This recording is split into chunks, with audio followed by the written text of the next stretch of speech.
Selamat datang di channel Guru IPA. Pada kesempatan kali ini, kita akan membahas mengenai pembentukan bayangan pada cermin.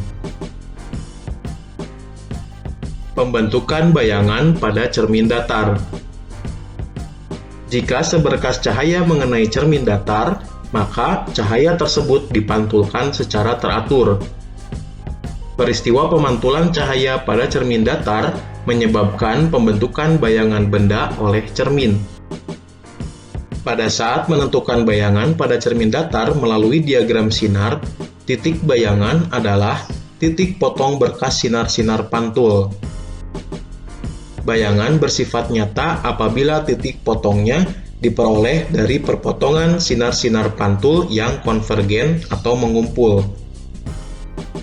Sebaliknya, bayangan bersifat maya apabila titik potongnya merupakan hasil perpanjangan sinar-sinar pantul yang divergen atau menyebar.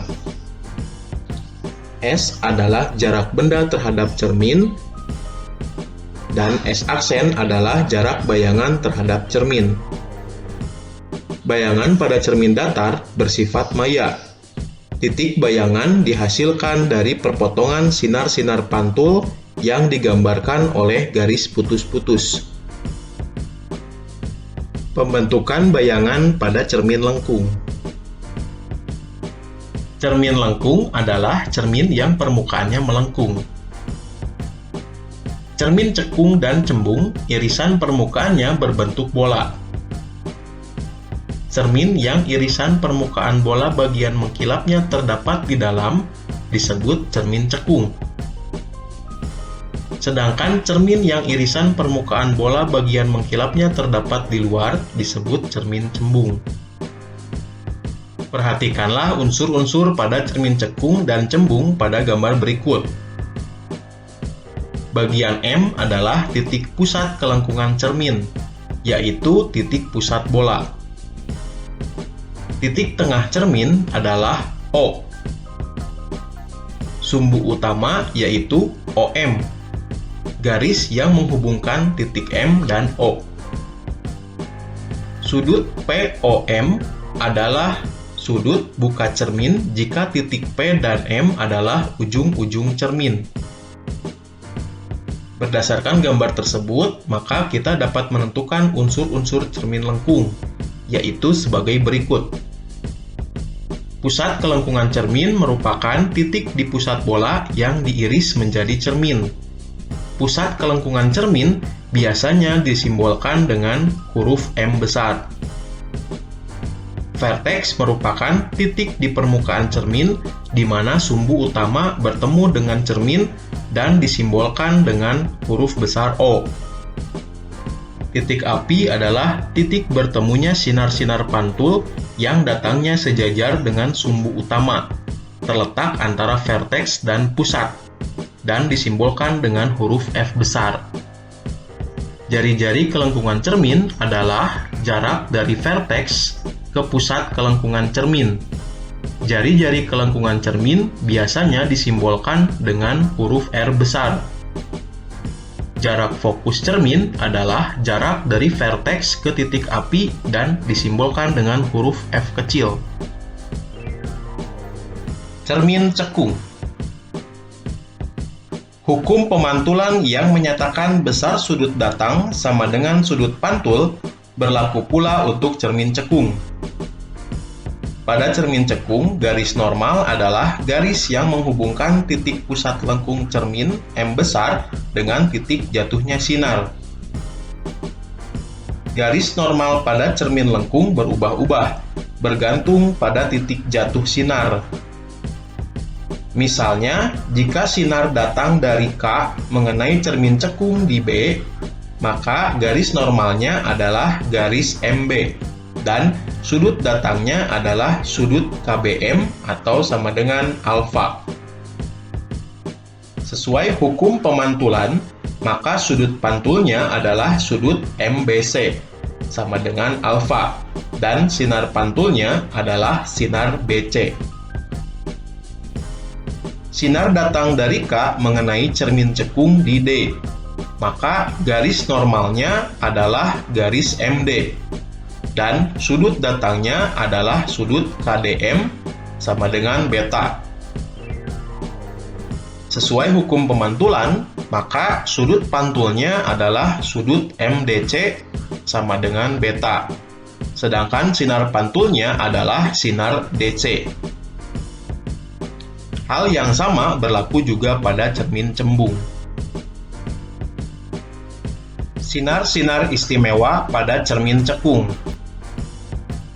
Yang pertama, sinar datang sejajar sumbu utama akan dipantulkan melalui titik fokus. Yang kedua, sinar datang melalui titik fokus akan dipantulkan sejajar sumbu utama.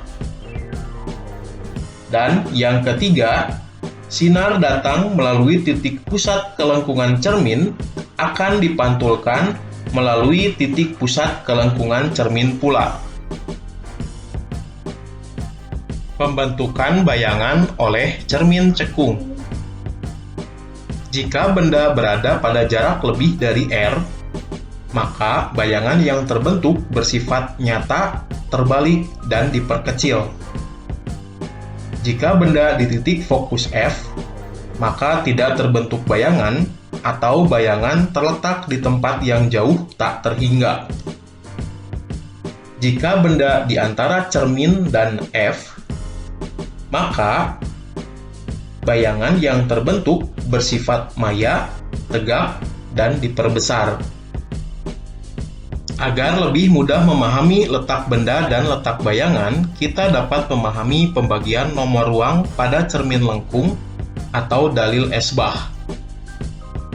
Misalnya, benda diletakkan pada jarak lebih dari M atau ruang 3, maka bayangan yang terbentuk akan berada pada jarak antara F dan M atau ruang 2. Hal ini disebabkan menurut dalil esbah, jumlah ruang benda dengan ruang bayangan adalah sama dengan 5. Persamaan cermin cekung. Persamaan cermin cekung menyatakan hubungan kuantitatif antara jarak benda ke cermin, jarak bayangan ke cermin, dan panjang fokus. Dengan persamaan 1/F sama dengan 1/S ditambah 1/S aksen. Dengan F adalah jarak fokus dengan satuan cm, S adalah jarak benda ke cermin dengan satuan cm, dan S aksen adalah jarak bayangan ke cermin dengan satuan cm. Selain persamaan tersebut, kita juga harus mengetahui perbesaran bayangan yang dihasilkan oleh cermin cekung. Rumus perbesaran pada cermin cekung adalah M besar sama dengan H aksen dibagi H sama dengan S aksen dibagi S dengan tanda mutlak. Dengan M adalah perbesaran, S adalah jarak benda ke cermin, H adalah tinggi benda, S aksen adalah jarak bayangan ke cermin, H aksen adalah tinggi bayangan. Dengan catatan, H aksen positif menyatakan bayangan adalah tegak dan maya. Dan apabila H aksen adalah negatif, menyatakan bayangan adalah terbalik dan nyata. Cermin cembung. Pada cermin cembung juga berlaku hukum-hukum pemantulan, yaitu besarnya sudut datang sama dengan besarnya sudut pantul. Sinar-sinar istimewa pada cermin cembung. Yang pertama, sinar datang sejajar sumbu utama dipantulkan seolah-olah dari titik fokus. Yang kedua, sinar yang datang menuju titik fokus dipantulkan sejajar sumbu utama. Yang ketiga, sinar yang datang menuju titik pusat kelengkungan cermin seolah-olah dipantulkan berasal dari titik pusat kelengkungan tersebut.